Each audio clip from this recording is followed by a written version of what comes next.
ప్రభునందు ప్రేమైన దేవుని వారలారా, ఈరోజు ప్రకటించినటువంటి రీతిగా మరి పాంప్లెంట్లో మీకు చూసే ఉంటారు. దాంట్లో ప్రకటించిన రీతిగా మొదటి పాఠంగా మీకు ఈరోజు చెప్పడానికి నేను నిలవబడి ఉన్నానండి. మరి ఈరోజు మనం మాట్లాడుకోబోయే పాఠం నారీ లోకానికి నడక నేర్పేదెవరు. నారీ లోకానికి నడక నేర్పేదెవరు. ఈ మీటింగ్ అనేది స్పెషల్గా లేడీస్ కోసం, అంటే స్త్రీల కోసం మరి ఏర్పాటు చేయబడింది కనుక ప్రత్యేకంగా మరి స్త్రీల గురించినటువంటి పాఠాలను మీ ముందుకు తీసుకురావటం జరిగిందండి. అందులో ఈ నారీ లోకానికి నడక నేర్పేదెవరు ఈ పాఠాన్ని తీసుకోవటానికి గల ప్రాముఖ్య కారణం ఏంటంటే, ఈరోజు మన కళ్ళ ముందు కనపడుతున్నటువంటి స్త్రీలను బట్టి ఈ పాఠాన్ని బైబిల్ను బట్టి మనం ఆలోచించవలసినటువంటి పరిస్థితి ఉంది. మరి ముఖ్యంగానండి, దేవుడు మనుషులందరికంటే దేవుడు మన గురించి చాలా గొప్పగా ఆలోచించాడు.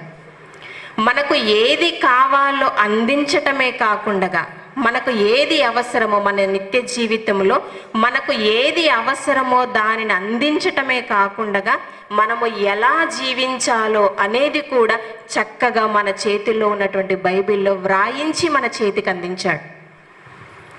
మన తండ్రి యొక్క కలలు, ఆయన మనస్సులోని బాధ, ఆయన మనస్సులోని ఆలోచనలు, మన విషయమై ఎలాంటి ఆలోచనలు, ఎలాంటి ఆశలు, కోరికలు ఆయన మనస్సులో ఉన్నాయో వాటన్నింటినీ కూడా బైబిల్ గ్రంథంలో నిక్షిప్తం చేసి మరి మన చేతికి అందించాడండి. కనుక ఆ మాటలు మనం ప్రతిదినము ధ్యానిస్తేనే, ఆ మాటలు మనం ప్రతిదినము ఆలోచిస్తేనే దేవుడు మన గురించి ఏం ఆలోచించాడు, ఏమనుకున్నాడు, మనం ఎలా ఉండాలి అన్నది మనం తెలుసుకుంటాం. కానీ ఈరోజు సమాజంలో ఉన్నటువంటి ప్రతి స్త్రీ యొక్క ఆలోచన మనం ఆలోచించగలిగినట్లయితే మన కళ్ళ ముందున్నటువంటి పరిస్థితులకు మనము లోబడిపోతున్నాం. మన చుట్టూ ఉన్నటువంటి వారు ఎలా ఉంటారో వారిలా మనం జీవించాలి, వారిలా ఉండాలనే తాపత్రయమే ప్రతి స్త్రీలో కూడా కనబడుతుంది.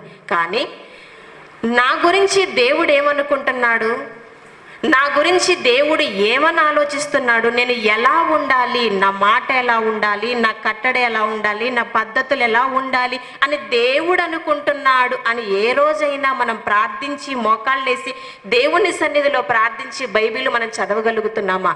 ఒక్కసారి ఆలోచించండి ప్రేమన సోదరీమణులారా. కనుక ఈ విషయాన్ని క్రైస్తవ స్త్రీలుగా మనమందరం కూడా తెలుసుకోవాలి, గుర్తించాలన్న ఆలోచనతోనే ఈ పాఠాన్ని మీ ముందుకు తీసుకురావడం జరిగిందండి. ఇక పాఠంలోకి మనం వెళ్ళగలిగితే, నారీ లోకానికి నడక నేర్పేదెవరు అంటే, నారీ అనగానే స్త్రీ, నారీ అనగానే స్త్రీ అని మనకందరికీ కూడా తెలుసు. అయితే ఈ స్త్రీకి నడక నేర్పేదెవరు అంటే, మనకు నడక రాదా? నడిచే కదండి ఇక్కడ దాకా వచ్చాం, అంతే కదండి, సెమినార్ దాకా నడిచి వచ్చామంటే మనకందరికీ నడకంటో తెలుసు, ఎలా నడవాలో తెలుసు. అలా మాకు తెలిసిన నడకను గురించి మీరేంటి చెప్పేది అనుకుంటున్నారేమో. కానీ ఆ నడకను గురించి నేను మాట్లాడదలుచుకోలేదండి. ప్రతి మనిషికి చిన్నతనంలోనే అలవాటయ్యే నడకను గురించి నేను మాట్లాడదలుచుకోలేదు. కానీ దేవుడు చెప్పినటువంటి నడక ఒకటి ఉంది, ఆ నడక ఏంటో తెలుసుకోవాలి, తెలియచేయాలన్న ఉద్దేశంతో నేను ముందుకు రాగలిగాను. ఒకసారి మనం బైబిల్ గురించి మనం ఆలోచించగలిగితే, స్త్రీని చేయటంలో, స్త్రీని సృజించటంలో దేవుని యొక్క ప్రాముఖ్యమైనటువంటి ఉద్దేశం ఏంటో మనం ఆలోచించగలిగితే, ఆదికాండము 2వ అధ్యాయము, ఎవరైనా మనల్ని కలిసి వెంటనే నువ్వెందుకు పుట్టావమ్మా, నువ్వెందుకు పుట్టావని ఎవరైనా అడిగారనుకోండి, ఏమనుకుంటాం? నీకేమైనా పిచ్చి పట్టిందా అంటాం. నీకేం మైండ్ ఏమన్నా పోయిందా, ఏంటి అలా మాట్లాడుతున్నావు, నన్ను నువ్వెందుకు పుట్టావేంటి, నన్ను ప్రశ్నిస్తావేంటి అనే మాటలు, ఆలోచనలు మనలో మెదులుతాయి. కానీ ప్రతి మనిషి కూడా ఆలోచించుకోవలసినటువంటి ప్రాముఖ్యమైనటువంటి ప్రశ్న అండి, అసలు నేను ఎందుకు పుట్టాను, నేను ఈ భూమి మీదకి రావటానికి గల కారణం ఏంటి? అందులో ఆడవారిగా పుట్టాలని చాలామంది కోరుకోరండి. మగవారిలా పుడితే బాగుండు, పురుషునిలా పుడితే బాగుండు, చక్కగా ఏ ఇబ్బందులు, ఏ కష్టాలు లేకుండా ఉండేవి అనుకునే ఆడవాళ్ళు చాలామంది ఉంటారండి లోకంలో. కానీ మనం ఏమీ అనుకోకపోయినా, మన పర్మిషన్ లేకపోయినా, మన ఆలోచన లేకపోయినా కూడా మనం ఆడవారిగా పుట్టాం. అలా పుట్టినటువంటి మనము దేవుడు మనని పుట్టించాడన్న సంగతి మనకు తెలుసు. అయితే దేవుడు మనల్ని ఎందుకు పుట్టించాడు పుట్టించిన దేవుణ్ణి అడిగితేనే మనకు అర్థమవుతుంది, ఆయన చెబితేనే మనం నేర్చుకోగలం. కనుక ఆయన ఇచ్చినటువంటి సమాధానాన్ని మనం ఒకసారి బైబిల్ గ్రంథంలో చూడగలిగినట్లయితే ఆదికాండం 2వ అధ్యాయం 18వ వచనం. మరియు దేవుడైన యెహోవా నరుడు ఒంటరిగా ఉండుట మంచిది కాదు, వానికి సాటి అయిన సహాయమును వాని కొరకు చేయుదుననుకొనెను. ఏమనుకున్నాడటండి దేవుడు? పురుషుణ్ణి చేసిన తర్వాత, ఆదామును సృష్టించిన తర్వాత దేవుడికి ఒక ఆలోచన వచ్చింది. ఏంటది? నరుడు ఒంటరిగా ఉండుట మంచిది కాదు అనుకున్నాడట. అలా మంచిది కాదు అనుకున్నటువంటి దేవుడు ఎవరు ఒంటరిగా ఉన్నాడు? ఇప్పుడు పురుషుడు ఒంటరిగా ఉన్నాడు. పురుషుడు ఒంటరిగా ఉన్నాడు కాబట్టి వారి కొరకు సాటి అయిన సహాయమును వాని కొరకు నేను చేయుదును అనుకున్నాను. అంటే పురుషునికి సాటి అయిన సరిజోడుగా, అంటే అతనికి సహకారులుగా ఉండటానికి ఒక స్త్రీని చేయాలనుకున్నాడటండి దేవుడు. పురుషునికి పురుషుడు సాటి అయిన సహకారం కాదు అని దేవుడు అనుకున్నాడు. కాబట్టే మన జన్మ జరిగింది. అందుకే దేవుడు ఏమంటున్నాడు? నరుడు ఒంటరిగా ఉండుట మంచిది కాదు గనక వానికి సాటి అయిన సహాయమును వాని కొరకు చేయుదుననుకొనెను. అంటే స్త్రీ జన్మకు గల కారణం ఏంటి అంటే పురుషులకు సాటి అయిన సహకారిగా మనం నిలవటానికి, దేవుని పనిలో పురుషుడు కొనసాగుతుంటే ఆయనతో పాటు దేవుని పనిలో సహకారులుగా ఉండటానికి, సరిజోడుగా మనం దేవుని పనిలో కొనసాగటానికి దేవుడు స్త్రీ జన్మను కలుగచేశాడండి. ఇది స్త్రీ జన్మలో ఉన్నటువంటి పరమార్థం. కానీ స్త్రీ జన్మలోని పరమార్థాన్ని తెలుసుకోకుండా ఎందరో ఈరోజు సమాజంలో బ్రతుకుతున్నారు. ఇక ఈ స్త్రీని గురించి మనం ఒకసారి ఆలోచించినట్లయితే ఈరోజు ఈ కాలంలో స్త్రీకంటూ ఒక విడుదల, అంటే ఫ్రీడమ్ అనేది ఈరోజు ఈ కాలంలో మనకుంది. మనం ఎక్కడికైనా వెళ్ళగలం, ఏవైనా చేయగలం, చదువుకోవటానికి కానీ మనం ఏదైనా చేయటానికి, ఉద్యోగాలు కానీ చేయటానికి మనకు అవకాశం కల్పింపబడింది. కానీ ఒకనాటి ప్రాచీన మధ్యయుగ కాలాలలో మనం చూడగలిగినట్లే వారు వంటింటికి మాత్రమే పరిమితమైన వారుగా ఉన్నారు. కేవలం వంటింటికి మాత్రమే పరిమితమైనది. పరిశుభ్రత లేకుండా స్త్రీ కేవలం పని చేస్తూ ఇంట్లో ఎవరితో సరిగా కూడా మాట్లాడని ఒక నియంతలు పాలిస్తున్నట్టుగా పురుష సమాజం ఆ రోజుల్లో ఉందండి, ప్రాచీన మధ్యయుగ కాలాలలో. కానీ ఆ తర్వాత చదువుకున్నటువంటి కొంతమంది ఏం చేసే అభ్యుదయవాదులు ఎలాగైనా స్త్రీని ఆ స్థితిలో నుంచి బయటకు తీసుకురావాలి, స్త్రీలు కూడా పురుషులతో పాటు సమానంగా పని చేయాలి అని చెప్పేసి దానికోసం ఎన్నో పోరాటాలు చేశారు, ఎన్నో ప్రణాళికలు వేసుకున్నారు, ఎన్నో కార్యక్రమాలు కూడా వాటి కోసం చేశారు అన్నది మనకందరికీ కూడా తెలుసు. అలా కాలక్రమేణా సతీ సహగమనం అనేది కూడా మన దేశంలో ఉండిందండి. అంటే భర్త చనిపోగానే భర్తతో పాటు అదే చితిలో భార్యను కూడా వేసి తగలబెట్టేటటువంటి పరిస్థితి. అలాంటి స్థితిని చూసినటువంటి ఎందరో మానవతావాదులు ఏం చేశారంటే ఇలాంటి స్థితిలో నుంచి స్త్రీని బయటకు తీసుకురావాలని ఆలోచించారు. దానికోసం వారికి తెలిసినటువంటి ఎన్నో ప్రయత్నాలు చేశారు. స్త్రీకి చదువు చెప్పించాలి అనుకున్నారు. ఎందుకంటే స్త్రీ చదువుకుంటే తన కుటుంబం బాగుపడుతుంది, తన పిల్లలకు తెలియచెప్పుకుంటుంది, తన పిల్లలను చదివించుకోగలుగుతుంది అని అనుకున్నారండి. ఇలా ఎన్నో ప్రయత్నాలు చేశారు. ఇల్లాలి చదువు ఇంటికి వెలుగు, ఇది మనకు చాలా బాగా తెలిసే విషయం. అంటే ఇల్లాలు చదువుకుంటే మన ఇంటికందటికి కూడా వెలుగునిస్తుంది అని ఎంతో మంది ఆలోచించి స్త్రీకి చదువు చెప్పాలనే వారి పరిశుభ్రత గురించి ఎన్నో నినాదాలు చేశారు, ఎన్నో ఉపన్యాసాలు ఇచ్చారు. చివరికి ఇదిగో మన కాలానికి వచ్చేసరికి మన పరిస్థితి ఏంటో మనకు బాగా తెలుసు. అంటే ఇప్పటికి ఈ కాలానికి చక్కగా మనం చదువుకోగలుగుతున్నాం, ఉద్యోగాలు చేయగలుగుతున్నాం, ఎక్కడికైనా వెళ్ళగలుగుతున్నాం, ఎక్కడ ఏ పనైనా చేయగలిగినటువంటి పరిస్థితి ఈరోజు సమాజంలో మనకుందండి. చివరకు ఎంత దాకా వచ్చాము స్త్రీలము అంటే హక్కుల కోసం పోరాడే స్థాయికి చేరుకున్నామండి. అంటే పురుషునితో పాటు నాకు సమాన హక్కు కావాలి అని పోరాడే స్థాయిలోనికి మనం వచ్చాం ఈరోజు, అంతే కదండి. పురుషులతో పాటు సమాన హక్కు కావాలి, ఇంతవరకు బాగుందండి. కానీ ఈ హక్కు ఎక్కడి దాకా వచ్చిందంటే ఈ పురుషులతో పాటు సమాన హక్కు కావాలి అనుకున్నటువంటి వీరు ఎంతటి హక్కును సంపాదించుకున్నారంటే చివరకు నేర ప్రవృత్తిలో కూడా పురుషులు ఎలాగైతే నేరాలు ఘోరాలు చేస్తున్నారో వాళ్లకు మించి కూడా ఈరోజు స్త్రీ నేరం చేసేదిగా ఈరోజు సమాజంలో ఉంది. ప్రేమణ దేవుని వాళ్ళ సమాజంలోకి వెళ్తే సమాజంలో మీ ఇంట్లో చుట్టుపక్కల కానీ మీ ప్రాంతాలలో పేపర్ కానీ న్యూస్ మీడియాని కనుక మనం ఆలోచించగలిగితే భయంకరమైనటువంటి విషయాలు మనకు తెలుస్తాయి. అంటే భయంకరమైనటువంటి స్థితిలోనికి ఈరోజు స్త్రీ సమాజం చేరుకుంది అని మనం చెప్పుకోవచ్చు. అంటే స్త్రీలలో మార్పు రావాలి, వారిలో ఒక మంచి నైపుణ్యత తీసుకురావాలి, వారికి మంచి జరగాలి అని వీరు చేసినటువంటి ప్రయత్నం అంతా కూడా ఏమైపోయింది? వృధానే అయిపోయిందండి. వృధానే అంటే స్త్రీ బాగుపడాలని వారు అనుకున్నారు, కానీ బాగుపడడం కాస్త చదువుకుంటే బాగుపడుతుంది అనుకున్నారు. స్త్రీ చదువుకుంటే బాగుపడుతుంది అనుకున్నారు, కానీ నిజంగా చదువుకుంటే బాగుంటారండి. తప్పేమీ కాదు, చదువుకోవడం తప్పేం కాదు. కానీ చదువుకున్న తర్వాత అదే చదువు వల్ల భయంకరమైనటువంటి నేరస్తులుగా ఈరోజు సమాజంలో మారిపోయారండి. కనుక ప్రియమైన దేవుని వాళ్ళారా, దేవుడు మన గురించినటువంటి ఒక స్త్రీ గురించి దేవుడు ఏమనుకుంటున్నాడు, ఆయన ఆలోచన ఏంటి, ఆయన ఉద్దేశం ఏంటి, మనం ఒకసారి ఆలోచించగలిగినట్లయితే ఒకసారి మనం చూద్దామండి. బైబిల్లో నుంచి తీతుకు రాసిన పత్రిక 2వ అధ్యాయం 5వ వచనం చదువుకుందామండి. తీతుకు రాసిన పత్రిక 2వ అధ్యాయం 5వ వచనం చదువుకుందాం. అలాగుననే వృద్ధ స్త్రీలు కొండ కత్తెలను మిగుల మద్యపానాసక్తులనై ఉండక ప్రవర్తన యందు భయభక్తులు కలవారై ఉండలనియు దేవుని వాక్యము దూషింపబడకుండునట్లు యవన స్త్రీలు తమ భర్తకు లోబడియుండి తమ భర్తలను శిశువులను ప్రేమించువారునయుండి స్వస్థ బుద్ధి గలవారును పవిత్రులను ఇంట ఉండి పనిచేయువారునై మంచివారునై ఉండవలెనని బుద్ధి చెప్పుచు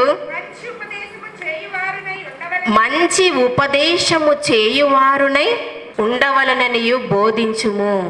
నిజంగానండి, ఈ మాట ఇంత పెద్ద సెంటెన్స్ని మనం చదువుతున్నప్పుడు దేవుడికి మనస్సులో మన గురించి ఎన్ని ఆలోచనలు ఉన్నాయి చెప్పండి. వృద్ధ స్త్రీలు కొండ కత్తెలను మిగుల మద్యపానాసక్తులునై ఉండక, అంటే ఒక్క స్త్రీ తాగుబోతు దానిగా ఉండకూడదు, అంతే కదండి. మద్యపానాసక్తులునై ఉండక కొండ కత్తెలు అంటే ఈ ఇంట్లో చాడీలు అవతలింటి ఆవిడకి చెప్పడం, అవతలింట్లో ఉన్న ఆవిడ గురించి ఈవిడకి చెప్పడం, వీళ్ళిద్దరి మధ్య గొడవ జరిగితే చక్కగా సినిమా చూసినట్టుగా చూసి ఆనందించటం, దీన్ని ఏమంటారు? కొండ కత్తెలు అంటారు. అంటే దేవుడు ఏం కోరుకుంటున్నాడు? ఇలాంటి లక్షణాలు స్త్రీగా నీకు ఉండకూడదమ్మా అంటున్నాడండి. అంటే ఎన్ని ఆలోచనలు చూడండి. ఒక తండ్రిగా తన కుమార్తెలైనటువంటి మన పట్ల ఆయనకున్నటువంటి ఆలోచనలండి. కొండ కత్తెలుగా ఉండకూడదు అంటున్నాడు, మిగుల మద్యపానాసక్తులై ఉండకూడదట. ఇంకా ఏం కోరుకుంటున్నారు చూడండి, ప్రవర్తన యందు భయభక్తులు గలవారై ఉండాలి. ప్రవర్తన విషయంలోకి వచ్చేస్తే మనం ఎలా ఉండాలంట? భయము భక్తి కలిగిన వారై ఉండాలి. చాలా భయము భక్తి కలిగిన వారుగా ఉండాలట. తర్వాత దేవుని వాక్యము దూషింపబడకున్నట్లు, దేవుని వాక్యము దూషింపబడకున్నట్లు యవ్వన స్త్రీలు తమ భర్తలకు లోబడి ఉండి తమ భర్తలను శిశువులను ప్రేమించువారునై. భర్తలకు లోబడి ఉండాలి, భర్తలను శిశువులను తమ పిల్లలను ప్రేమిస్తూ చక్కగా నీ కుటుంబాన్ని పాలించాలి, నీ పిల్లలకు దేవుని గురించినటువంటి మాటలను ఉపదేశించాలని దేవుడు కోరుకున్నాడండి. కానీ నిజంగా ఈరోజు సమాజంలో ఒక స్త్రీగా ఉన్నటువంటి మనం అలానే ఉన్నామా? నిజంగా ఈ 3 days బ్యాక్ అండి నేను ఒక న్యూస్ విన్నానండి. ఒక ఆవిడ పెళ్లి చేసుకుంది, పెళ్లి చేసుకున్న తర్వాత సంవత్సరం తర్వాత ఒక చక్క బిడ్డ పుట్టిందటండి. ఆ బిడ్డ పుట్టిందని ఆ ఇంట్లో ఉన్న వాళ్ళందరూ కూడా హ్యాపీగానే ఉన్నారండి. ఎవరు? అత్త, మామ, భర్త అందరూ హ్యాపీగానే ఉన్నారు. కానీ ఆ స్త్రీ మాత్రం ఏమన్నా ఆలోచించిందో తెలుసా? నాకు బిడ్డ పుడితేనే ఇంత సంతోషంగా ఉన్నారు కదా వీళ్ళు, కొడుకు పుడితే ఇంకా సంతోషంగా ఉండేవాడు కదా నా భర్త అని ఆలోచించిందండి. అంతేనండి, అప్పటి నుంచి ఆ పసిగుడ్డు మీద, పసికందు మీద ద్వేషాన్ని పెంచుకుంది. ఎలాగైనా ఈ బిడ్డను చంపేయాలి, ఎలాగైనా ఈ బిడ్డను చంపేయాలనే ఆలోచన ఒక మనస్సులో పెట్టుకుందటండి. అలా పెట్టుకొని ఆ అవకాశం కోసం ఎదురు చూస్తూ ఉందంట. ఏ రోజు చంపాలి, ఏ రోజు చంపాలి, ఎలా అవకాశం వస్తుందని ఎదురు చూసి ఒక రోజు ఆ భర్త, అత్త, మామ ముగ్గురు కూడా బయటికి వెళ్ళిపోయారంట, బజార్కి వెళ్ళిపోయారు. అలా వెళ్ళిపోయిన ఒంటరిగా ఉన్నటువంటి ఆ బిడ్డను తీసుకెళ్ళి, ఇంకా సంవత్సరం కూడా కాలేదండి, సంవత్సరం కూడా కానీ ఆ బిడ్డను తీసుకెళ్ళి పైన వాటర్ ట్యాంక్ ఉంటుంది కదండి ప్రతి ఇంటి మీద, ఆ వాటర్ ట్యాంక్లో పాడేసి చక్కగా ఏమీ తెలవని నంగనాచి అంటాం కదండి మన భాషలో, అలా కిందకు వచ్చేసి ఏడ్ చేస్తుందండి. నా బిడ్డను ఎవరో ఎత్తుకెళ్ళారు, నా బిడ్డను ఎవరో ఎత్తుకెళ్ళిపోయారు, నా బిడ్డ కనబడట్లేదు. నిజంగా ఒక స్త్రీలలో ఇంత కఠినత్వమా, ఇంత భయంకరమైనటువంటి లక్షణాలు కూడా ఉంటాయా? నిజంగా స్త్రీ అంటే ప్రేమకు నిదర్శనం అంటారు కదండి, ప్రేమమూర్తి అంటారు కదా. తల్లి ప్రేమ, అది కూడా సొంత తల్లి కదండి, సొంత తల్లికి ఎలా చేయాలనిపిస్తుంది చెప్పండి. నిజంగా ఇలాంటి పనులు తన కుమార్తెల ఎడల చూసినప్పుడు మనకే చిచి అనిపిస్తున్నప్పుడు తండ్రి అయిన దేవుడు ఇంకెంత తల్లడిల్లిపోయి ఉంటాడు ఒకసారి ఆలోచించండి. దేవుడిగా తన కుమార్తె పట్ల ఇలా ప్రవర్తిస్తున్నందుకు ఆ దేవుడు ఇంకెంత వేదన చెందింటాడో ఒకసారి ఆలోచించండి. కానీ దేవుడు ఏం చెప్తున్నాడండి ఇక్కడ, తమ భర్తలను పిల్లలను ప్రేమించువారునై ఉండవలననియు, మంచి బుద్ధి కలిగిన వారై ఉండవలననియు, పవిత్రులను ఇంట ఉండి పని చేసుకున్న వారునై మంచి వారునై ఉండాలని దేవుడు కోరుకుంటున్నాడు. ప్రేమడి దేవుని వల్ల మంచిదండి. ఇంత చక్కగా దేవుడు మన గురించి ఆలోచిస్తుంటే స్త్రీలు అభ్యుదయవాదులు చేసినటువంటి ఒక ఆలోచనను బట్టి వీళ్ళు ఏం చేశారంటే ఇంకా సమానత్వపు హక్కు మాకు కావాలన్న ఆలోచనతో ఎన్నో ప్రయత్నాలు చేస్తున్నారు. అన్ని రంగాల్లోకి ముందుకు వెళ్ళిపోతున్నారు, అన్ని రంగాల్లో కూడా దూసుకొని వెళ్ళిపోతున్నారు. అలా దూసుకొని వెళ్ళిపోతూ చివరకు ఏ స్థాయికి వచ్చారంటే భర్తకు లోబడమని దేవుడు చెప్పాడు. కానీ ఈ మాట క్రైస్తవ స్త్రీలలో నేను నా చెవులారా విన్నానండి. ఏమంటారండి, భర్తకు లోబడాలి అని దేవుడు చెప్తాడని. ఎందుకు లోబడాలి? స్త్రీ పురుష భేదము లేదని కూడా దేవుడు చెప్పాడు కదా, అలాంటప్పుడు భర్తకు ఎందుకు లోబడాలి అని మాట్లాడుతున్నారని. అంటే లోబడము అంటే ఒక బిడ్డ తన తల్లిదండ్రులకు లోబడుతుందా, లోబడదా? ఆ లోబడేదాన్ని బానిస అంటారా, లోబడటం ప్రేమగా గౌరవించడం అంటారా చెప్పండి? ప్రేమ గౌరవం అంటాం కదండి. తల్లిదండ్రుల పట్ల నీకున్నటువంటి ప్రేమ గౌరవం ఎలా చూపిస్తారు పిల్లలు? లోబడే దాన్ని బట్టి, వారి మాట గౌరవించటం, వారు చెప్పినటువంటి మాట వినటాన్ని బట్టి వారు గౌరవిస్తున్నారు అని అనుకుంటా. అలాగే ప్రతి స్త్రీ కూడా ఏం చేయాలంట, తన భర్తను ప్రేమించాలి, తన భర్తను గౌరవించాలని దేవుడు కోరుకున్నాడు. కానీ ఈ మాటను పక్కన పెట్టినటువంటి స్త్రీలు ఏం చేస్తారంటే ఆ భర్తకు లోబడవలసినటువంటి స్త్రీలు చివరకు భర్తనే లోపరుచుకునే స్థాయిలోనికి వెళ్ళిపోయారు. అందుకే ఈ మధ్య ఒక సంఘం వచ్చింది. ఏంట సంఘం? మహిళా సంఘాలు ఒకప్పటి నుంచి ఉన్నాయి, కానీ ఈ మధ్య కాలంలోనే భార్యా బాధితుల సంఘాలు కూడా బయలుదేరాయి. ఎందుకు? భార్యలుగా ఉండి భర్తకు లోబడవలసినటువంటి స్త్రీ ఏం చేస్తుందంటే భర్తలనే బాధించే స్థాయికి వెళ్ళిపోయింది. కాబట్టి వారు కూడా ఒక సంఘాన్ని, మహిళలే నా సంఘాలను పెట్టుకునేది, మేము కూడా పెట్టుకుంటామని ఏం చేశారు, భార్యా బాధితుల సంఘాలను ఏర్పాటు చేసుకున్నాం. దీనికి కారణం ఏంటో తెలుసా? దేవుని మాటకు మనం విలువివ్వకపోవటం అండి. నిజంగానండి, దేవుడు మన పట్ల ఎన్నో ఆలోచనలు కలిగి ఉన్నాడు కాబట్టి మనం ఏం చెయ్యాలో ప్రతిదీ కూడా నేర్పించాడు ప్రేమణ దేవుని వల్ల. ఇకపోతే నడక అంటే ఏంటి అనేది మనం ఆలోచించగలిగితే, దేవుడు ఒక స్త్రీ పట్ల ఇన్ని ఆలోచన కలిగినటువంటి దేవుడు మనకు ఎలాంటి నడక నేర్పించాలనుకుంటున్నాడు, ఎలా ఉండాలని మనం కోరుకుంటున్నాడు అని మనం ఆలోచించగలిగితే, అసలు ముందు నడక అంటే ఏంటో ఒకసారి మనం బైబిల్ గ్రంథంలో చూడగలిగినట్లయితే, కీర్తనల గ్రంథం 17వ అధ్యాయము 5వ వచనం చదువుకున్నాం.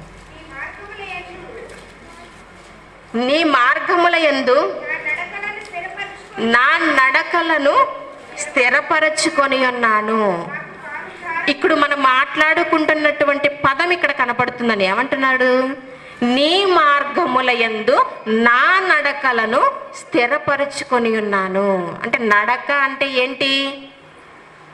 దేవుని మార్గాల పట్ల మన ప్రవర్తన ఉండడం, మన జీవితాన్ని నడిపించుకోవటం, దాని గురించి దేవుడు దాన్నే ఏమంటున్నాడు? దేవుడు నడక అంటున్నాడు, నడక అని సంబోధిస్తున్నాడు. అయితే అలా దేవుని మార్గాల గుండా దేవుని ఉద్దేశానుసారంగా నడిచినటువంటి కొందరు భక్తులు కూడా ఉన్నారండి బైబిల్ గ్రంథాల్లో. మనకు ఒకసారి ఆయన గురించి కూడా మనం ఒకసారి చదువుకుందామండి. ఆదికాండం 5వ అధ్యాయము 24వ వచనం చదువుకుందామండి. హానోకు దేవునితో నడిచిన తరువాత దేవుడతిని తీసుకొని పోయెను గనుక అతడు లేకపోయెను. ఇక్కడ ఏమని రాయబడిందండి? హానోకు గారట దేవునితో నడిచాడట.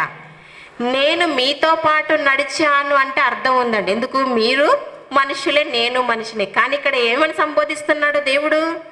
హానోకు దేవునితో నడిచెను. దేవునితో ఎలా నడుస్తారు? దేవుడు ఆత్మస్వరూపి కదా, ఆయన కనబడదు కదా. అలాంటి కనబడని ఆయనతో హానోకు ఎలా నడిచాడు అంటే, నడక అంటే ఏమని ముందుగా మాట్లాడుకున్నా? దేవుని ఉద్దేశానుసారంగా, దేవుని ఆజ్ఞల ప్రకారంగా, దేవుని ఇష్టానుసారంగా మన జీవితాన్ని నడిపించుకోవటం అండి. దేవుని ఇష్టానుసారంగా తన జీవితంలో ప్రతి క్షణము కూడా హానోకు ఏం చేశాడు? దేవుని ఇష్టాన్ని నెరవేర్చడానికే ప్రయత్నించాడు, దేవుని ఇష్టానికే కట్టుబడి బ్రతికాడు. అలా జీవిత కూడా ఉన్నాడు. కాబట్టి ఆయన గురించి దేవుడు రాయిస్తూ హానోకు తన జీవిత దినములన్నీ కూడా ఎలా నడిచాడంటే దేవునితో నడిచేను అని రాశాడు. అంటే దేవునితో నడవడం అంటే ఒక క్లారిటీ మనకు వచ్చింది. ఇంకొక 2 మాటలు మనం చూసుకుందామండి. కీర్తన గ్రంథం 139వ అధ్యాయం 3వ వచనం చదువుకుందాం. నా నడకను నా పడకను నీవు పరిశీలన చేసి ఉన్నావు. నా నడకను నా పడకను నీవు పరిశీలన చేసి ఉన్నావు అని ఇక్కడ ప్రార్థిస్తున్నాడండి భక్తుడు. అంటే దేవుడు ఏం పరిశీలన చేస్తున్నాడట? మన నడక. నడక అంటే 2 కాళ్ళతో మనం నడిచేటటువంటి నడక ఆయన పరిశీలన చేయడు. అది మనం పరిశీలన చేస్తాం. కానీ దేవుడు మన గురించి ఏం ఆలోచిస్తాడు? మన జీవితంలో మనం నడిచేటటువంటి తీరు, మన ఆలోచన తీరు, మన ప్రవర్తన తీరు, వాటన్నింటినీ కూడా దేవుడు ఏం చేస్తాడు? అబ్జర్వ్ చేస్తుంటాడు, గమనిస్తూ ఉంటాడు, పరిశీలన చేస్తూ ఉంటాడు. అంటే నడక అంటే ఇప్పుడు మనకి ఏమర్థం అవుతుంది? మన జీవితంలో మనం ఆలోచించే తీరు, మనం బ్రతికే తీరు, మన జీవితాన్ని నడిపించుకునేటటువంటి తీరు, దాన్ని ఏమంటా? నడక. ఈ నారీ లోకానికి నడక నేర్పేదెవరు? మరి ఈ నడక అనుకుంటున్నాం కదా, దేవునిలో మన నడక నడవటానికి మనకి ఎవరు నేర్పిస్తారు? ఎవరు నేర్పిస్తారు చెప్పండి? మన తల్లి తండ్రే కదా. మనం పుట్టిన తర్వాత మనకు నడక నేర్పించేది ఎవరు? మనను పోషించేవారే కదా, మనం సంరక్షించేవారే మనకు చక్కటి నడకను నేర్పిస్తూ ఉంటారు. అలాగే పరలోకమందున్నటువంటి మన తండ్రి మనకు జీవితాన్ని ప్రసాదించిన ఆయనే మన జీవితాన్ని ఈ లోకంలో ఎలా నడిపించుకోవాలి అన్నది కూడా ఆయనే నేర్పిస్తాడు. ప్రేమైన దేవుని వల్ల ఆయన ఎలా నేర్పిస్తున్నాడో, ఎలా ఉండమని చెప్తున్నాడో కొన్ని విషయాలు మనం ఆలోచిద్దామండి. ఆలోచించుకొని ముగించుకుందాం. తిమోతికి రాసిన మొదటి పత్రిక 2వ అధ్యాయము 9వ వచనం నుంచి చదువుకుందాం. మరియు స్త్రీలను అణుకువయు స్వస్థ బుద్ధి గల వారునయుండి. మరియు స్త్రీలు అంటే ఎవరండి? ఎవరు? మీరెవరు కారా? మనమే కదండి. చెప్పండి, మనమే అని చెప్పండి. మన గురించే. నీవు స్త్రీవైతే నీ గురించే దేవుడు మాట్లాడుతున్నాడు. ఏమని మాట్లాడుతున్నాడు? చదువుకుందాం. మన గురించి దేవుడు ఏం చెప్తున్నాడు?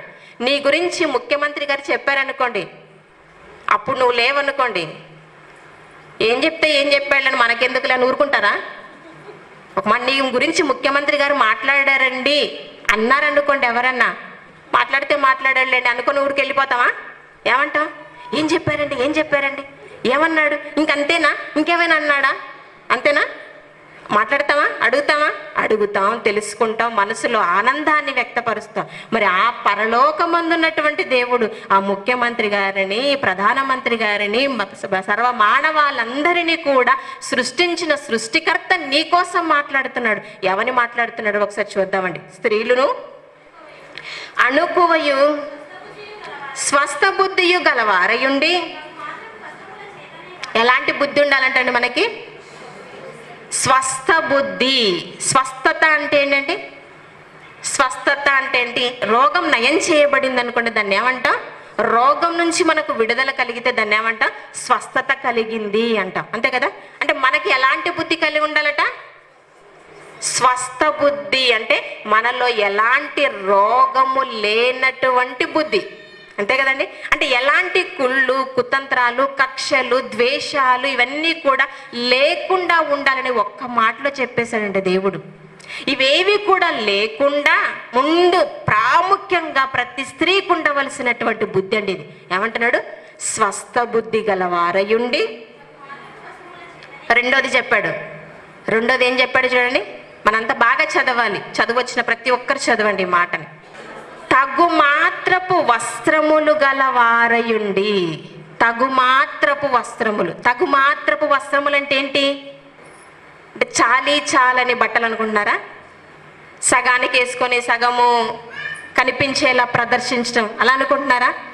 కాదు ప్రేమణ దేవుని వాళ్ళరా, అవసరాన్ని బట్టి, ఆ పరిస్థితిని బట్టి ఎంత అవసరత ఉందో అంతే ఆర్థికంగా, అంటే విలువైనటువంటి వస్త్రాలు, ఆ పరిస్థితిలో అవసరం అనుకోండి, అవసరాన్ని బట్టి విలువైనటువంటి వస్త్రాలను, తగు మాత్రపు వస్త్రములను ధరించుకున్న వారై, తగు మాత్రపు వస్త్రముల చేతనే గాని జడలతోనైనను బంగారములతోనైనను ముత్యములతోనైనను మిగుల వెలగల వస్త్రములతోనైనను. ఈ మాట ప్రతి ఒక్క స్త్రీ అండర్లైన్ చేసుకోవాలండి. మిగుల వెలగల వస్త్రములు నీకు అలంకారముగా ఉండకూడదు అన్నాడు దేవుడు. మనకు ఆ ఒక్క మాట అస్సలు నచ్చదండి. ఎంత కాస్ట్లీ చీర కడితే అంత క్రేజ్ మనకు వచ్చేస్తుందని మనం అనుకుంటామండి. అంతే కదండి. 10,000 చీర కట్టినా మనం పట్టించుకోలేదు అనుకోండి, పక్కావిడ ఏమంటాం? ఏంది నేను ఇంత మంచి చీర కట్టినా కూడా దీనికి ఏం కళ్ళు కనిపించట్లేదా, ఏం మాట్లాడట్లేదేంటి, ఏం అడగట్లేదు, కనీసం బాగుంది అని కూడా అనట్లేదంటే అండి అనుకుంటామా? అనుకుంటాం. అంటే ఒకవేళ తెచ్చుకున్నాం అనుకోండి, కడుపులో ఆగదండి మనకి. వాళ్ళు అడగకపోయినా మనం చెప్పేస్తాం. ఎంత తెలుసా?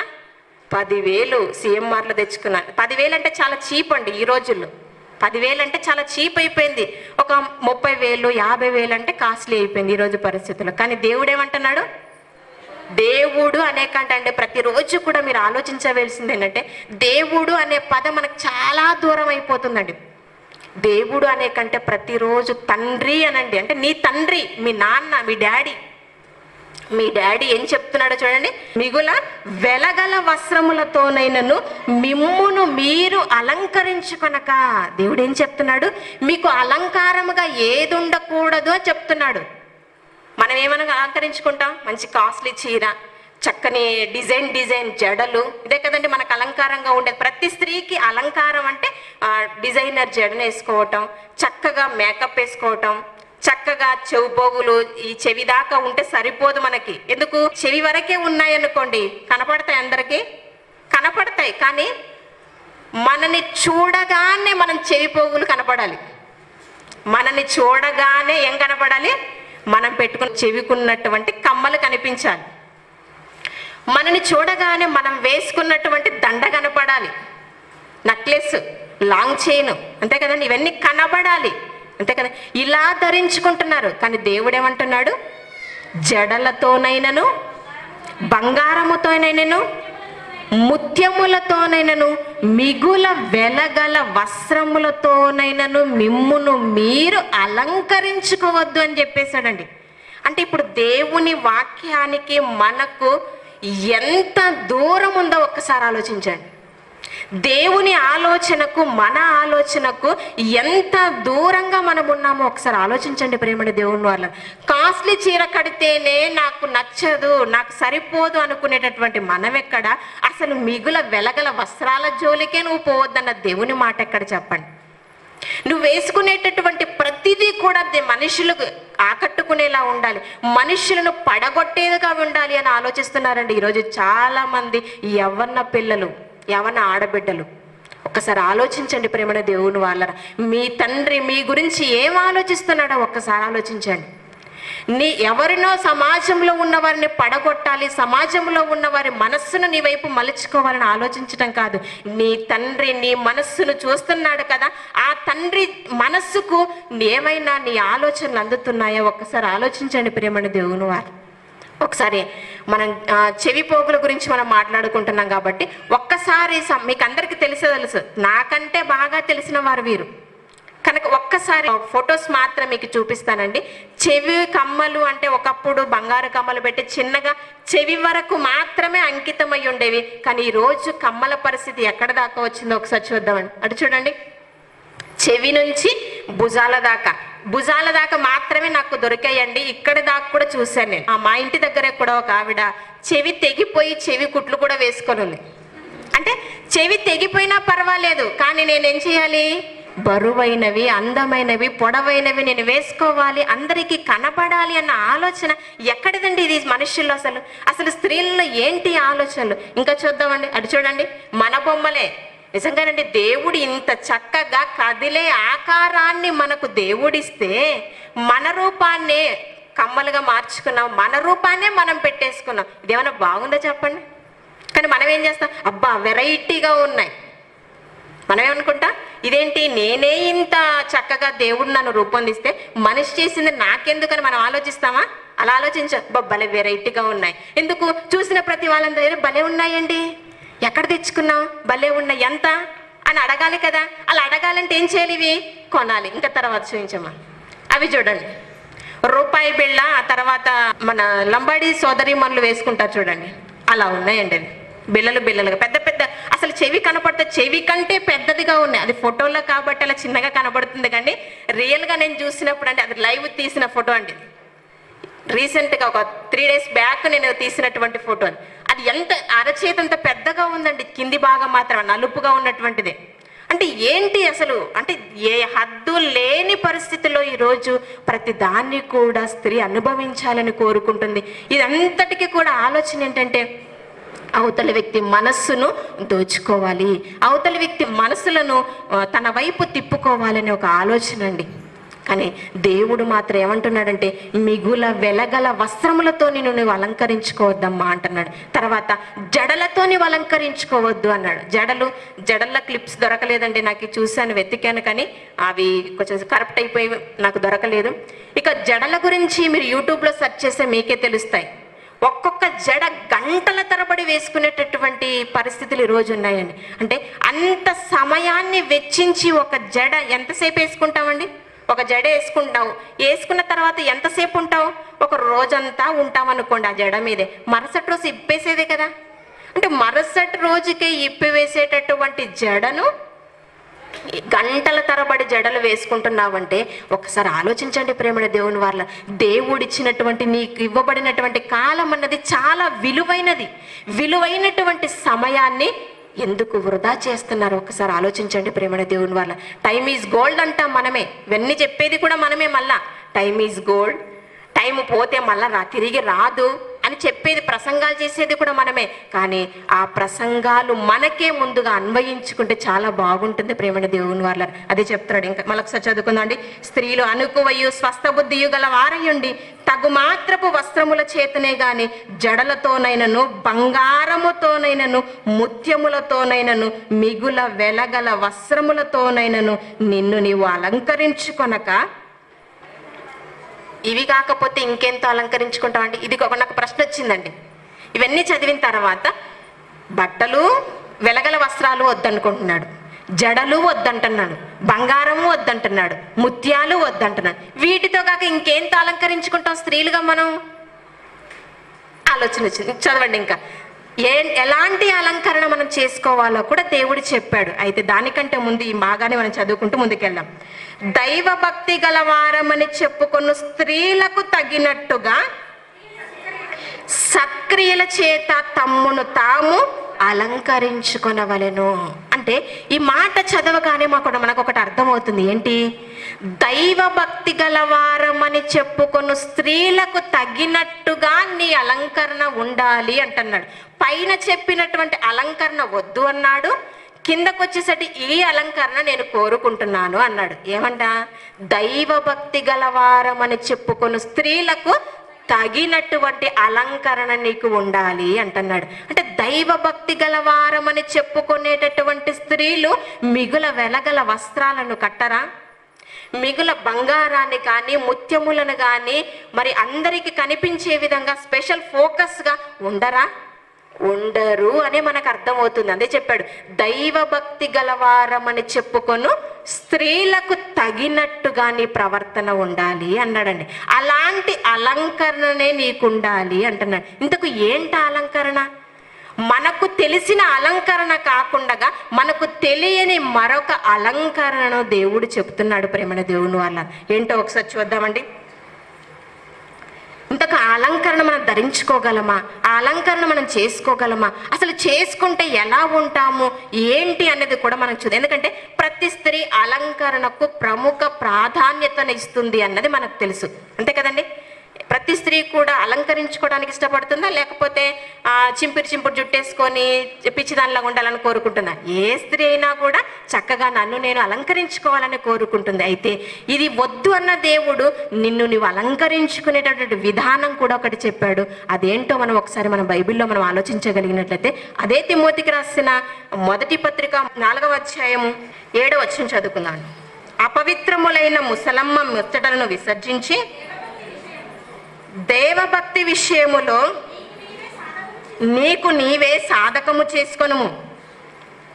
ఏమంటున్నాడంటే దేవుడు ఇక్కడ, అపవిత్రములైన ముసలమ్మ ముచ్చటలను విసర్జించి దేవభక్తి విషయములో నిన్ను నీవే సాధన చేసుకొనుము. సాధన అంటే ప్రాక్టీస్, అంతే కదండి. మనకు తెలుసు కదా, సాధన అంటే ప్రాక్టీస్ చేయటం. ఏదైనా మనకు పని రాలేదనుకోండి, దాన్ని ఏం చేస్తాం, వెంటనే ఏదైనా పని నేర్చుకోవాలనుకున్నప్పుడు దాన్ని బాగా ప్రాక్టీస్ చేస్తూ ఉంటాం. ఆ ప్రాక్టీస్ మనకు ఎక్కడ వరకు పరిమితమైందంటే, ఒక వంటల దగ్గర ప్రాక్టీస్ చేస్తాం, ఒక ముగ్గుల దగ్గర ప్రాక్టీస్ చేస్తామా? ముగ్గులు నేర్చుకోవాలని మన మనసులో పడిందంటే ప్రాక్టీస్ చేస్తూనే ఉంటాం. అలాగే వంటలు చక్కగా చేయాలనుకుంటే వెరైటీ వంటలు ఎలా చేయాలో ప్రాక్టీస్ చేస్తూనే ఉంటాం. కొంతమంది ఉన్నారండి, గిన్నీస్ బుక్ ఆఫ్ రికార్డ్లో ఎక్కాలని కొంతమంది ఏం చేశారంటే జడను చాలా పొడవుగా పెంచుకోవాలి అనుకున్నారు, దానికోసం ప్రాక్టీస్ చేశారు. మనకు నిజంగా చిన్న జుట్టు ఉంటేనే తలస్నానం చేయటం ఇట్లాంటి చాలా ఇబ్బందిగా ఉంటాయి. కానీ ఆవిడ చాలా పొడవుగా పెంచుకొని ప్రపంచ స్థాయిలోనే రికార్డు సంపాదించాలనుకుంది. అలా సంపాదించాలనుకొని ప్రయత్నించింది, ప్రాక్టీస్ చేసింది, చివరకు సంపాదించింది. మరి అది చేయాలి అంటే సాధ్యమా అసాధ్యమా? సాధ్యమైందా? సాధ్యమైంది. అలా సాధ్యమైన ఆవిడకు చాలా సులువుగా సాధ్యమైందా, చాలా కష్టంగానా? చాలా కష్టపడింది. ఎన్ని పెయిన్లు పడ్డాయో, ఎంత ఇబ్బంది పడిందో. ప్రతి ఆదివారం స్నానం చేయాలంటే, అంతే కదండి. ఇవన్నీ కూడా మనం ఆలోచిస్తే చాలా ఇబ్బంది. అంటే ఇవన్నీ కూడా ప్రయాస పడి మరి ఎన్నో కష్టాలు ఇబ్బందులను ఓర్చుకొని మొత్తానికి ప్రపంచ స్థాయిలో నేను రికార్డు సంపాదించాలి అనుకుంది. అలా సంపాదించాలనుకొని సంపాదించింది. ఇవన్నీ ప్రాక్టీసులు మనకు బాగా తెలుసండి. అన్ని విషయాల్లో ప్రాక్టీస్ చేయడం మనకు బాగా తెలుసు. చీరలు కట్టడం విషయంలో, రకరకాల డిజైన్లు చేయటంలో, ఇవన్నీ కూడా. ఆ తర్వాత గోళ్లను కూడా అలంకరించుకుంటున్నారండి ఈ మధ్యన. దేవుడిచ్చిన గోర్లు బాగులేవని, కలరు చాలా డల్గా ఉందని ఏం చేస్తున్నారు ఇప్పుడు, గోర్లు కూడా రకరకాల డిజైన్లు అండి, రకరకాలుగా అలంకరించేసుకుంటున్నారు. అవన్నీ చూస్తే ఆశ్చర్యం అనిపిస్తుందండి. ఇలా కూడా చెయ్యొచ్చా అన్నంత ఆశ్చర్యంగా ఉన్నాయండి. అంటే మనుషులు ఏం చెయ్యాలో తమ జీవితంలో అర్థం కాక ఎటు పడితే అటు వెళ్ళిపోతున్నారు ప్రేమైన దేవుని వాళ్ళ. అయితే చెప్తున్నాడు, దైవభక్తి విషయములో నీకు నీవే సాధకము చేసుకొనుము. అంటే ప్రాక్టీస్ చెయ్యాలంటాడు. దేని విషయంలో? ఏం ప్రాక్టీస్ చెయ్యి? బిర్యానీ ప్రాక్టీస్ చెయ్యమ్మా అని చెప్పలేదు. ఇంకేదన్నా మంచి కేకులు, యూట్యూబ్లో చూసి వంటలు, తర్వాత మన టీవీ ఛానల్స్ చూసి అక్కడ నేర్చుకున్నటువంటి వంటలను ఇవి ప్రాక్టీస్ చేయడం కాదు. ఒకదాన్నే ప్రాక్టీస్ చేయమన్నాడండి దేవుడు. ఏంటది? దైవభక్తి విషయములో నీకు నీవే సాధకము చేసుకును. దైవభక్తి కలిగి ఉండటానికి నువ్వు ప్రాక్టీస్ చెయ్యన్నాడు. ఏమైనా ప్రయత్నిస్తున్నావా? నేను ఈరోజు దైవభక్తి కలిగినటువంటి స్త్రీగా నేను ఈరోజు ఉండాలి అని ఏమైనా అనుకుంటామండి? ఈరోజు పలానా వంట చేయాలి, పలానా టిఫిన్ చేయాలి, పలానా చోటుకి వెళ్ళాలి, పలానా పని చేయాలి, ఇది మనం ఆలోచిస్తాం, అలవర్చుకుంటాం. కానీ ఈరోజు నేను, దేవుడు నాకు ప్రాణాన్ని ఇచ్చాడు, ఊపిరిని, ఆయుష్నిచ్చి బ్రతికించాడు కాబట్టి ఈరోజు నేను ఆ దేవుని సన్నిధిలో భయభక్తులు కలిగినటువంటి స్త్రీకి తగిన ప్రవర్తన నేను కలిగి ఉండాలని ఆలోచించే వాళ్ళు ఎవరైనా ఉండరు? ఒకసారి చూడండి, స్క్రీన్ మీద ఒక ఫోటో చూడండి. ఎంత పెద్ద జుట్టు అండి! అంత పెద్ద జుట్టు పెంచుకోవడానికి ఎన్ని కష్టాలు పడని చెప్పండి. పోనీ అంత పెద్ద జుట్టు పెంచుకున్న మరి తన జీవితాంతం ఉంచుకోగలదా? పోనీ పెంచుకుంది, ఆమె చచ్చిపోయింది, మనం కూడా కొంతకాలానికి మర్చిపోతాం, అంతే కదండి. కొంతకాలానికి మరుగున పడిపోతారు. కానీ దేవుడు చెప్పినటువంటి ప్రాక్టీస్ మనం చేస్తే గనక దేవుని దృష్టిలో, ప్రపంచం దృష్టిలో మనం ఎప్పటికి కూడా మిగిలి ఉంటాం. ప్రేమణ దేవుని అదే చెప్తున్నాడు, దైవ భక్తి విషయములో నీకు నీవే సాధకము చేసుకొనుము. తర్వాత శరీర సంబంధమైన సాధకము కొంచెం మట్టికే అదే చెప్పాడండి. ఇలాంటి వాళ్ళ గురించే చెప్పాడు. ఏమని? శరీర సంబంధమైన సాధకము, ప్రాక్టీస్. సాధకము అంటే సాధన, ప్రాక్టీస్ అంటే శరీర సంబంధమైన సాధకము కొంచెం మట్టుకే ప్రయోజనకరమవును కానీ దైవ భక్తి ఇప్పటి జీవం విషయములోను రాబోవు జీవం విషయములోను వాగ్దానముతో కూడినదైనందున అది అన్ని విషయములలో మీకు ప్రయోజనకరమగును. అంటే దైవ భక్తి నువ్వు కలిగి ఉంటే ఇప్పటి జీవం విషయంలో, అంటే ఇప్పటి బ్రతుకులో నీకు ఉపయోగమే, ఒకవేళ నువ్వు మరణించినా కూడా నీకు ప్రయోజనకరము అంటున్నాడండి దేవుడు. అంతే కదండి. జడ పెంచుకుంటే ఎంతకాలం ఉంటుంది చెప్పండి? పోనీ మేకప్ వేసుకున్నాం, మంచి చీర కట్టుకున్నాం అనుకోండి, ఎన్ని రోజులు ఉంచుకుంటాం చెప్పండి? 50,000 ఒక ఆయన ఒక పెళ్లికి చూసాం కదండి మధ్యలో, బాగా కోటేశ్వరుడు తన కూతురికి పెళ్లికి ఎంతకంట ₹1,00,00,000 చీర తెచ్చాడండి. ₹1,00,00,000 చీర కట్టుకున్న ప్రతిరోజు అదే చీర మీద ఉంటామా ఏంటి? ఒక రోజు కంటే ఎక్కువ ఉండలేమండి. అలాంటిది ఇంకా పట్టు చీరలు అట్లాంటివి కడితే గంట 2 గంటల కంటే ఎక్కువసేపు ఉండలేం. అంతే కదండి. అంటే కొంచెం మట్టికే ప్రయోజనకరమవును. శరీర సంబంధమైన సాధకము కొంచెం మట్టుకే ప్రయోజనకరమవును. మేకప్ వేసుకుంటాం, వచ్చారు బాగా చక్కగా రెడీ, చక్కగా పౌడర్ వేసుకొని వచ్చారు. ఒక గంట అయిందనుకోండి, ఇంకా 2 అయిందంటే అప్పుడు ఎలా ఉంటుంది మన మొహాలు? వచ్చినప్పుడు ఉన్నట్టు ఫ్రెష్గా ఉంటాయా? చెమట్లు పట్టిపోతాయి. ఇంకా చక్కగా చల్లగా ఉంది, ఫ్యాన్లు ఉన్నాయి కాబట్టి ఇలా ఉన్నాం. కానీ అదే ఎండాకాలం అయితే మొత్తం జిడ్డు కారిపోతూ ఉంటుంది. అంటే ఎంతసేపు? కొంతసేపు, మనకి కొంత మట్టుకే ప్రయోజనకరమవును. దాదాపు ఒక అరగంట సేపు మనం మేకప్ వేసుకున్నా ఎంతసేపు మనకు ఉపయోగపడుతుంది? 1 గంట, 2 గంటలు, లేదా 3 గంటలు. అంతే కదండి, ఒక పూట అనుకుందాం. కానీ శరీర సంబంధమైన సాధకము కొంచెం మట్టుకే ప్రయోజనకరమవును కానీ దైవ భక్తి ఇప్పటి జీవం విషయములోను రాబోవు జీవం విషయములోను వాగ్దానముతో కూడినదైనందున అన్ని విషయములలో మీకు ప్రయోజనకరమవును అన్నాడండి. అంటే దైవ భక్తి నీకు కలిగి ఉంటే ఏమంటున్నాడు ఇక్కడ? మనం చాలా బాగా ఆలోచించాలండి. దైవ భక్తి నువ్వు కలిగి ఉంటే, దైవ భక్తి విషయంలో నువ్వు ప్రాక్టీస్ చేయగలిగితే, ప్రతిదినము నువ్వు దైవ భక్తి కలిగి ఉండటానికి నువ్వు ప్రాక్టీస్ చేయగలిగితే ఏమంటున్నాడంటే ఇప్పటి జీవం విషయములోను రాబోవు జీవం విషయంలో కూడా నీకు బెనిఫిట్ ఉంది అంటున్నాడు దేవుడు. అంతే కదా, ప్రయోజనకరం అంటే నీకు ఉపయోగం ఉంది, నీకు బెనిఫిట్ ఉంది అని చెప్తున్నాడు. ఏంటా బెనిఫిట్? దేవుడు చెప్పినట్టుగా మరి లోకంలో ఉన్నటువంటి అందరూ ఉన్నటువంటి విధానంగా మనం ఉంటే మనని ఎవరు గౌరవిస్తారండి అని అనుకుంటామండి. అంతే కదండి. ఈరోజు స్త్రీల డ్రెస్ విధానం మనం ఒకసారి ఆలోచించినట్లయితే, ఒకప్పుడుండి స్త్రీ ఒక డ్రెస్సింగ్ విధానం మనం చూస్తే చక్కగా నిండుగా ఉండేది, అవునా కదా? చీర కట్టిన, బ్లౌజ్ వేసిన చక్కగా నిండుగా మనకు కనిపించేది. మరి ఇప్పుడు చేతులు ఇక్కడ దాకా ఉన్నాయి, ఎక్కడ దాకా వెళ్ళిపోయాయి? భుజాల దాకా పైకి వెళ్ళిపోయి ఈ మధ్య కాలంలోనే ఏమైపోయి మరలా కిందికి వచ్చేస్తున్నాయండి. మంచిదే, సంతోషమే. ఇక్కడ కిందికి వస్తున్నాయి కానీ వెనక కూడా కిందకే పోతున్నాయి. అక్కడ పైకి రావాల్సింది అవి కూడా కిందకి వెళ్ళిపోతున్నాయి. చూడండి అమ్మా, మామూలుగా పల్లెటూర్లలో ఇల్లు కట్టిన తర్వాత ఇంటి పైన ఒకటి హోల్ పెడతారండి, గవాసి అని. తెలుసో తెలియదు మరి. ఎందుకంటే పైన మిద్దె మీద విత్తనాలు కానీ ఏదైనా ఆరబోసిన తర్వాత వర్షం వచ్చిందంటే వెంటనే ఏం చేస్తారంటే గవాసిలోకి నెట్టేస్తారు, వచ్చి చక్కగా రూమ్ లో పడతాయి. ఇప్పుడు ఎలా ఉంది అది కదా? మరి గవాసి ఎందుకు? మనకు ఏం విత్తనాలు ఆరబెడుతున్నాం పైన? లేదు కదా. మరి అలాంటప్పుడు గవాసి ఎందుకు నీకు? చక్కగా స్త్రీ మన బట్టలు కట్టుకున్నామంటే ఎలా ఉండాలి? నిండుగా. నిన్ను చూసే ప్రతి వ్యక్తి కూడా ఎలా ఉండాలో తెలుసా? మనని చూడగానే చేతులెత్తి మనని నమస్కరించేంత విలువైనదిగా ఉండాలండి మన అలంకరణ, మన కట్టు. మనని చూడగానే అమ్మా అని పిలిచేంత గొప్పదిగా ఉండాలి మనం చూడగానే. కానీ ఈ రోజుల్లో ఎలా ఉందంటే అమ్మమ్మలు కూడా ఎలా ఉన్నారంటే అమ్మాయిలాగా కనిపించాలని ప్రయత్నాలు చేస్తున్నారండి. వారం క్రితమే నేను చూశానండి, ఒక ఆవిడను యూట్యూబ్లో సెర్చ్ చేస్తుంది. 65 నుంచి 70 ఏజ్ ఉంటుందండి ఆవిడకి, బాగా తెలిసిన ఆవిడే. 65 నుంచి 70 ఏళ్ళ మధ్యకాలంలో ఉంటుంది ఆవిడ వయసు. ఆమె సెర్చ్ చేస్తుంది, సెర్చ్ చేసి వింటుంది. ఏంటని అలా చూశాను. ఏంటి అంటే మొహం మీద ముడత, ముసలిపోయినా కూడా మొహం మీద ముడతలు రాకుండా ఏం టాబ్లెట్స్ మింగాలి, ఎలాంటి క్రీమ్స్ అప్లై చేయాలి అని చూస్తుంది.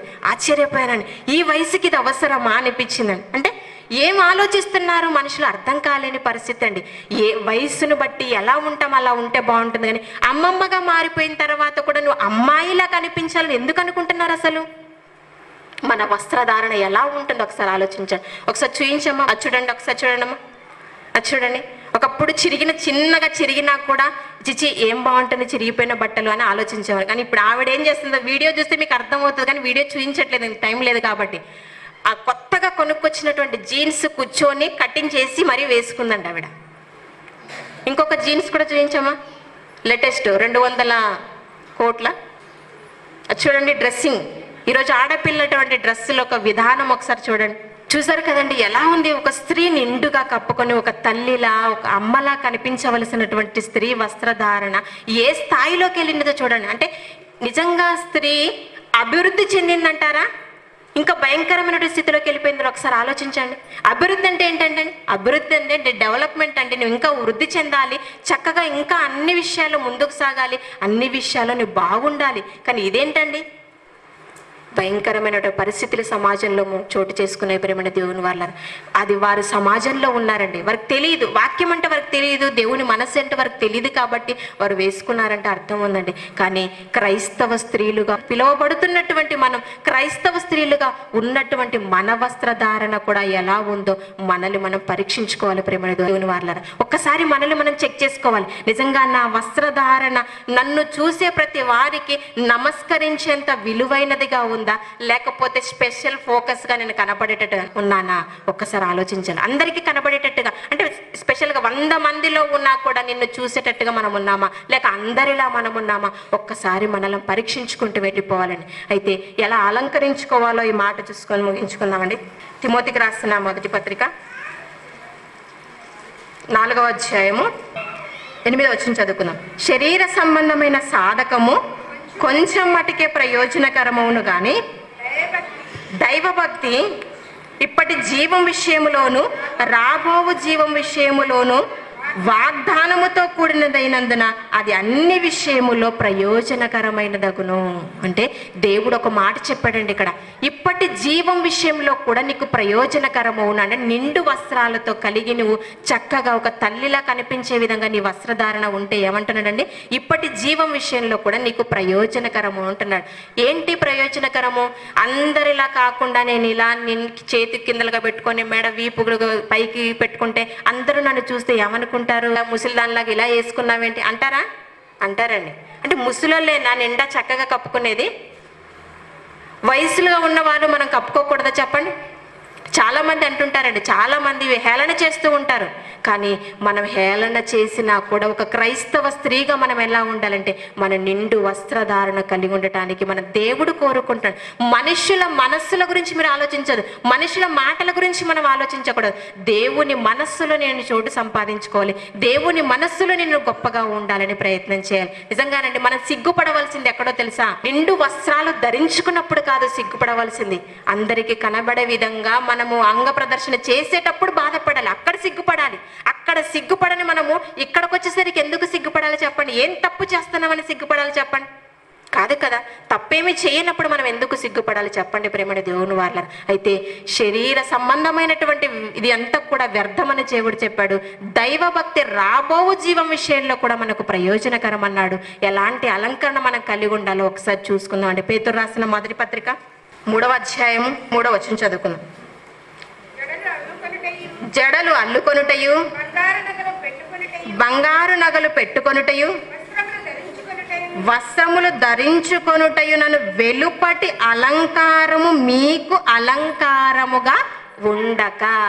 తిమోతికి రాస్తూ పౌలు గారు ఏదైతే మాట్లాడుతున్నారో పేతురు గారు కూడా అదే విషయాన్ని చెప్తున్నాడు. ఏమంటున్నాడు? జడలు అల్లుకొనుటయు బంగారు నగలు పెట్టుకొనుటయు వస్త్రములు ధరించుకొనుటను వెలుపటి అలంకారము మీకు అలంకారముగా ఉండకూడదు. ఇవే నేను అలంకరించుకోవాలన్న ఆలోచన కూడా మనకు ఉండకూడదట. ఉండక ఏం చేయాలో చెప్తున్నాడండి కింది మాటలు. సాధువైనట్టు మృదువైనట్టునైనా గుణమును అక్షయ అలంకారము గల మీ హృదయపు అంతరంగ స్వభావము మీకు అలంకారముగా ఉండవలెను. బయటికి వెళ్ళేటప్పుడు ప్రతి అమ్మాయి చెక్ చేసుకుంటుంది. కమ్మలు పెట్టుకున్నానా, పౌడర్ వేసుకున్నానా, చక్కగా డ్రెస్ అయ్యానా, బొట్టేమైనా మర్చిపోయానా, ఇవన్నీ కూడా చెక్ చేసుకుంటాం. కానీ దేవుడు ఏమంటున్నాడు, అమ్మా నువ్వు చెక్ చేసుకోవాల్సింది అది కాదు. నువ్వేం చెక్ చేసుకోవాలో తెలుసా? నేను సాధువైనటువంటి హృదయాన్ని నేను కలిగి ఉన్నానా, సాధువైనటువంటి మంచి గుణాన్ని. సాధువు అంటే ఏంటి? సాధువు అంటే చాలా ఓపిక కలిగినటువంటి జీవితాన్ని, అలాంటి వారిని ఏమంటే సాధువు అంటారండి. అంటే ఏం తిట్టినా ఏం కొట్టినా కూడా ఏమి మాట్లాడరండి అలాంటి వారిని. అంటే మనకు కూడా దేవుడు ఏం కోరుకుంటున్నాడు, మనం కూడా ఎలా ఉండాలని? సాధువైనట్టి గుణాన్ని మనం కలిగి ఉండాలి. ఎవరేమన్నా పట్టించుకోకుండా క్షమించుతూ వెళ్ళిపోవటం. తర్వాత మృదువైనట్టు, మృదువు అంటే ఏంటంటే మెత్తగా అంట, మెత్తగా స్మూత్గా. ఇది బాగా పిండి పిసికే విధానంలో మనకు తెలుసు. కానీ పిండి పిసకాలి, కానీ దానికంటే ముందు మన హృదయాన్ని, మన మనస్సును మెత్తదిగా మార్చుకోవాలి. మృదువైనటువంటి లక్షణాన్ని మనం కలిగి ఉండాలి. కఠినాత్ములుగా మనము ఉండకూడదు అని దేవుడు చెప్తున్నాడు. తర్వాత సాధువైనట్టు మృదువైనట్టు నన గుణమును అక్షయ అలంకారము గల మీ హృదయపు అంతరంగ స్వభావము అన్నాడు. ఈ సాధువైనటువంటి గుణం మనకుందనుకోండి, మృదువైనట్టి గుణం మనకుందనుకోండి, దీన్ని ఎవరైనా మన దగ్గర నుంచి కాజెయ్యగలరా? ఎత్తుకొని వెళ్ళిపోగలరా? మన దగ్గర నుంచి ఏమైనా తీసుకొని వెళ్ళిపోగలరా? లేదా ఏవైనా మధ్యాహ్నానికి కారిపోయి పాడవుతుందా?